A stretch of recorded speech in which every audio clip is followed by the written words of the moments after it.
क्या आप अपनी कुंडली खुद बना सकते हो? क्या आप अपना बर्थ चार्ट खुद बना सकते हो? अगर आज मैं आपसे कहूँ कि मैं आपको आपका बर्थ चार्ट बनाना सिखाऊंगी, वो भी कुछ मिनटों में, तो चलिए आज जानते हैं कि अपना बर्थ चार्ट हम कैसे बना सकते हैं और उस बर्थ चार्ट के ज़रिए हम अपनी डेट ऑफ बर्थ का एनालिसिस कैसे कर सकते हैं।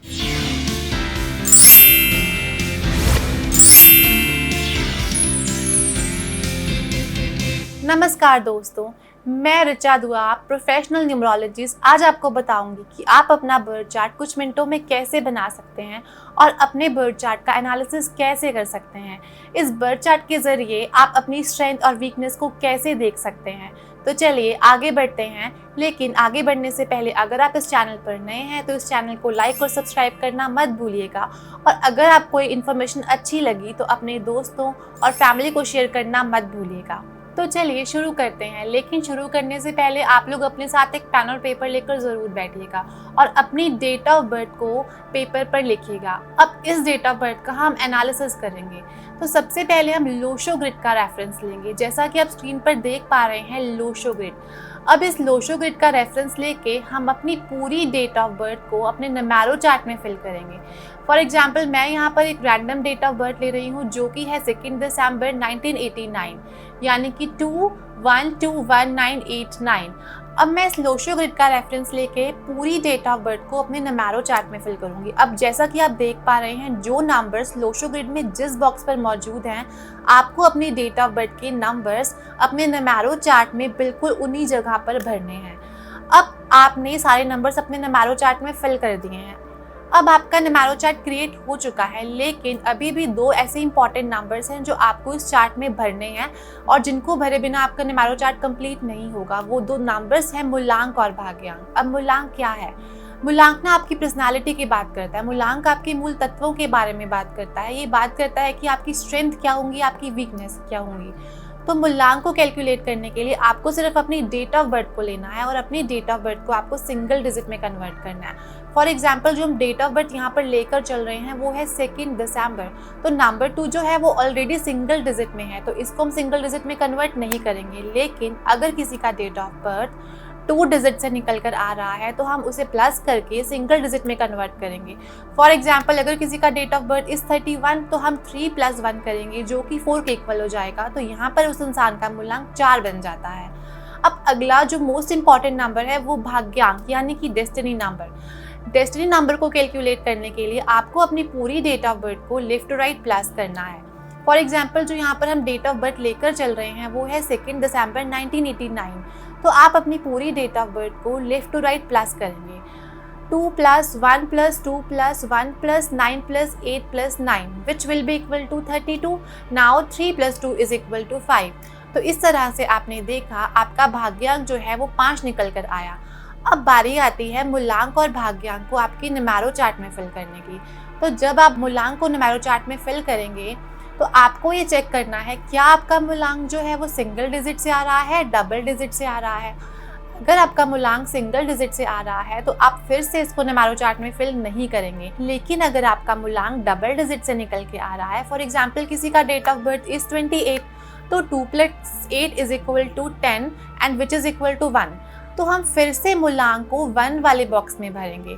तो बात ये है कि अगर आपका मूलांक सिंगल डिजिट से आएगा तो आप उसको नमैरो चार्ट में फिल नहीं करेंगे, लेकिन अगर आपका मूलांक 2 डिजिट से आ रहा है तो आप लोशो ग्रिड का रेफरेंस लेकर अपना मूलांक फिर से अपने नमैरो चार्ट में फिल करेंगे।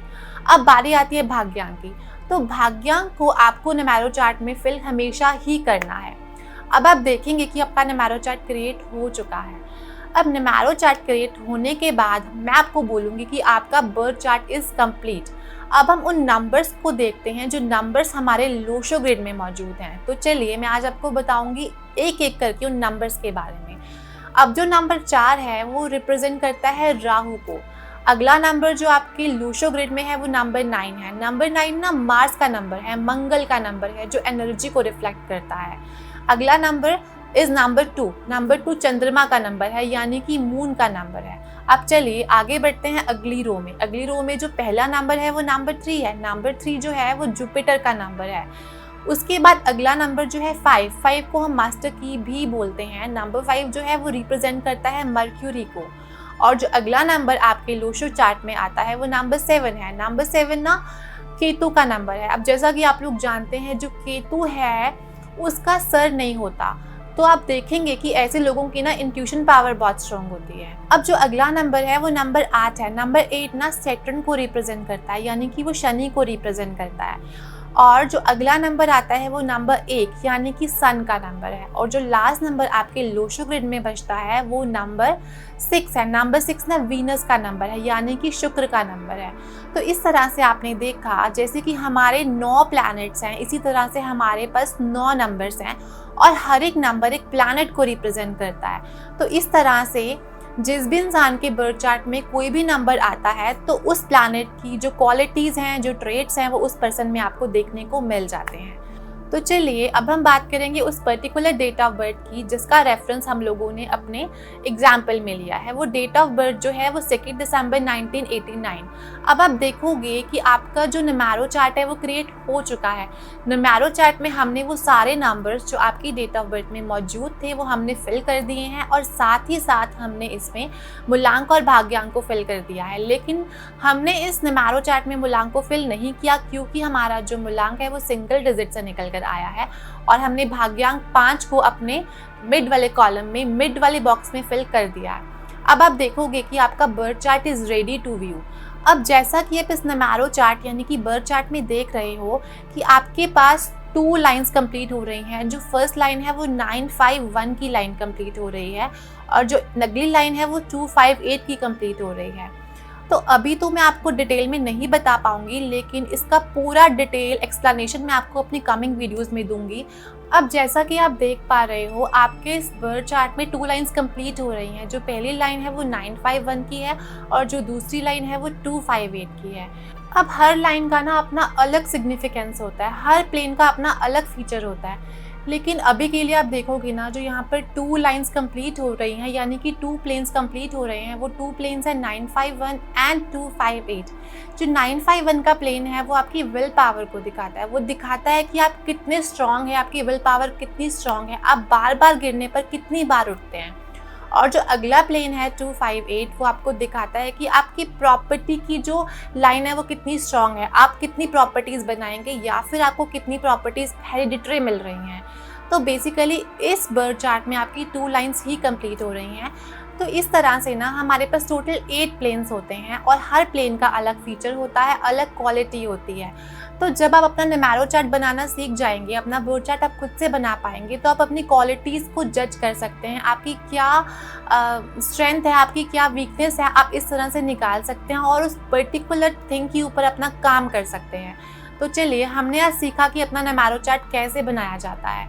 अब हम अपनी कमिंग वीडियोस में देखेंगे कि हर प्लेन का क्या सिग्निफिकेंस होता है और हर प्लेन का क्या फीचर होता है। तो उसके थ्रू जो भी प्लेन्स हमारे बर्थ चार्ट में कंप्लीट है, हम उस अकॉर्डिंगली उस चीज़ पर काम कर सकते हैं और अपनी लाइफ में आगे ग्रो कर सकते हैं। तो चलिए अब मैं आपसे अलविदा लेना चाहूँगी, लेकिन जाने से पहले मैं आपका एक फेवर चाहूँगी। अगर आपको ये वीडियो अच्छी लगी और आपको ये लगा कि आपने कुछ वैल्यूएबल सीखा इससे, तो अपने दोस्तों, अपने फ्रेंड्स, अपने रिलेटिव्स को ज़रूर शेयर करिएगा और जाने से पहले इस चैनल को लाइक और सब्सक्राइब ज़रूर करिएगा।